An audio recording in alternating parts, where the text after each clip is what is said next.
ဖျားသခင်၏နာမတော်နှစ်တရားတော်သည်ကဲ့ရဲ့ခြင်းနှစ်ကင်းလွန်မည်အကြောင်းအစေခံကြုံမည်သည်ကမိမိသခင်ကိုအလွန်ယိုတည်ထိုက်တော်သူဟု၍မှတ်စေသခင်သည်ယုံကြည်သောသူဖြစ်လျင်ညီအကိုဖြစ်သည်ဟုစိတ်ထင်နှင့်မခံမညာမပြုစေနှင့်အစေခံခြင်း၏အကျိုးကိုခံရသောသူသည်ယုံကြည်သောသူချစ်ရသောသူဖြစ်သောကြောင့်တာ၍အစေခံစေဤသို့ဆုံးမဩဝါဒပေး၍တိုက်တွန်းတွေးဆောင်လောခြားနာသောဩဝါဒကိုတင်ပေး၍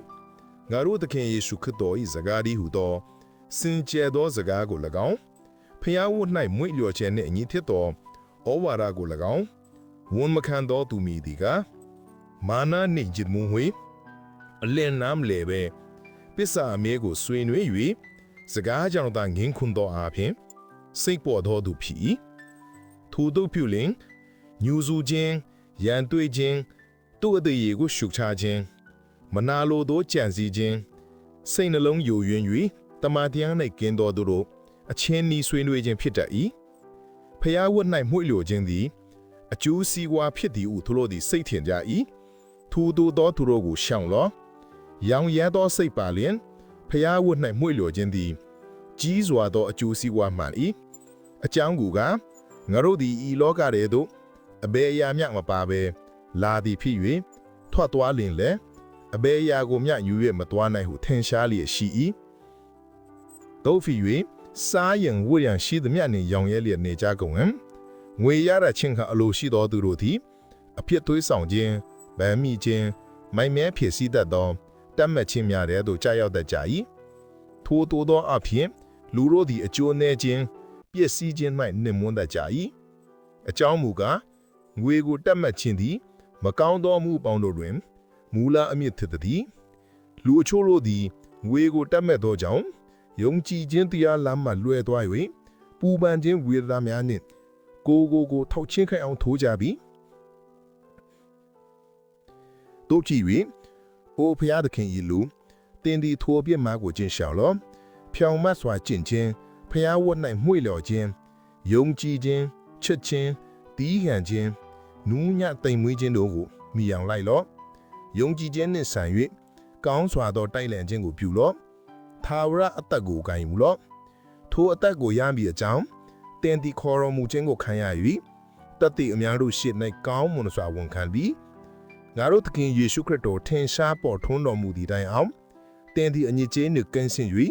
အပြစ်တင်ခွင့်မရှိဘဲလျက်ပညာတော်ကိုစောင့်ရှောက်မိကြောင်းအလုံးစုံတို့ကိုအသက်ရှင်တော်မူသောဖျားသခင်ရှင်မှ၎င်းပုံတိပိလမင်းထံကောင်းသောဝန်ခံခြင်းပဲ၌ထပ်တည်ခံတော်မူသောယေရှုခရစ်ရှေ့မှ၎င်းငါသည်တင့်ကိုပညာထား၏မရဏနှင့်ကင်းလွတ်သောတပါးသည်ပြီးတော်မူသောအဘယ်သူမျှမကျင့်ကပ်နိုင်သောအလင်းထဲ၌နေတော်မူသောအဘယ်သူမျှမမြင်ဘူးရာမမြင်နိုင်ရာဖြစ်တော်မူသောမင်္ဂလာရှိသောတပါးတည်းသောအရှင်ဖြစ်တော်မူသောဘယင်တကာတို့၏ဘယင်သခင်တကာတို့၏သခင်သည်ကာလအချိန်ရောက်သောအခါသခင်ယေရှုခရစ်တော်၏ထင်ရှားပေါ်ထွန်းတော်မူခြင်းကိုပြတော်မူလိမ့်မည်ထိုဘုရားသခင်သည်သာရဂုံအတည်အစွမ်းတတ်သိရှိတော်မူစေတည်းအာမင်ဤဘဝ၌ငွေရတဲ့ခြင်းကိုသည်မာနစိတ်နှင့်ကင်းလွတ်၍မမြဲသောစီးစိမ်ကိုမကိုးစားဘဲငါတို့ခံစားဖို့ရာအလုံးစုံတို့ကိုကြွယ်ဝပေးသနာတော်မူသောအသက်ရှင်တော်မူသောဘုရားသခင်ကိုကိုးစားရမည်အကြောင်းနှင့်သူတစ်ပါးအားကျေးဇူးပြုခြင်းကောင်းသောအကျင့်၌ကြွယ်ဝတည်ဆုံခြင်းစွန့်ကြဲခြင်းသောစေနာစိတ်ရှိခြင်းအချင်းချင်းဆက်ဆံခြင်းမှန်သောအသက်ကိုဝင်စားလိုသောငါ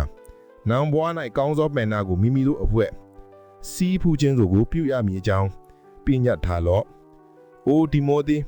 တင်းသည်နိုင်အပ်ထားသောအရာကိုစောင့်ရှောက်လော့။တရားမဲ့ဖြစ်သောအချင်းမိစကားပြောခြင်းကို၎င်းတိပ္ပံအတ္တဟု၍အလွဲခေါ်ဝေါ်သောတိပ္ပံအတ္တစီးသားနှောင့်ယှက်ခြင်းကို၎င်း